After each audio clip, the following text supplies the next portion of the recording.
Initially, based on the scene, officers believed that there had been a fight. There were items knocked over, furniture overturned, and a payphone ripped from the wall. But when police went outside to investigate more, it didn't take them long to realize what had actually happened. At around 7:30 a.m., homicide detectives were called to the scene. A body had been found. It was a female, lying on her back, wearing a torn and muddy sweater and plaid skirt. There were a set of muddy footprints that led away from her body to the parking lot, and they ended when a set of tire tracks began. That day, an autopsy was performed. The body was Vicky's, and she had been beaten, sexually assaulted, and shot in the head with a .38 caliber handgun.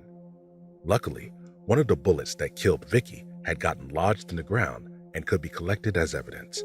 They also collected her clothes and DNA from the crime scene as evidence, but they were unable to gather much from the photos of the footprints and tire tracks, as the snowfall was so light and had mostly melted when the sun rose. Elizabeth PD was asked about the case just days after. They admitted that they had no suspects, but they did believe it was nothing more than a robbery gone wrong after Vicky put up a fight. They were certain that this crime was just a one-off, but EPD couldn't have been more wrong. Margaret Gill, known to her friends and family as Peggy, was a 24-year-old college student who was working as a night auditor at a local Days Inn in Indiana, just off I-65. She took the job to help pay for school, but in her free time, she was known to be a passionate baker and cross-stitcher, and she was described as soft-spoken, quiet, and shy, preferring the 11 p.m. to 7 a.m. shift since it was a bit less hectic. At 12:30 a.m. on March 3, 1989, Peggy spoke to her manager on the phone, describing the uneventful evening, but she failed to call her manager again at 5 a.m., which was protocol for safety reasons. The manager found this suspicious, saying, "If it had been a different clerk, I wouldn't have thought much of it, but it wasn't like Peggy to miss a call." At exactly 5:51 a.m., the manager called Maryville Police Department to report Peggy missing. A couple of officers arrived at the scene just after 6 a.m., where they were met with some guests attempting to check out, reporting that no one was at the front desk.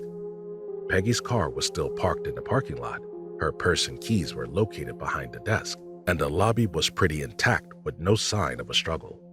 Because of this, when other officers began to arrive at the scene, they decided to hold off on containing the area as a crime scene.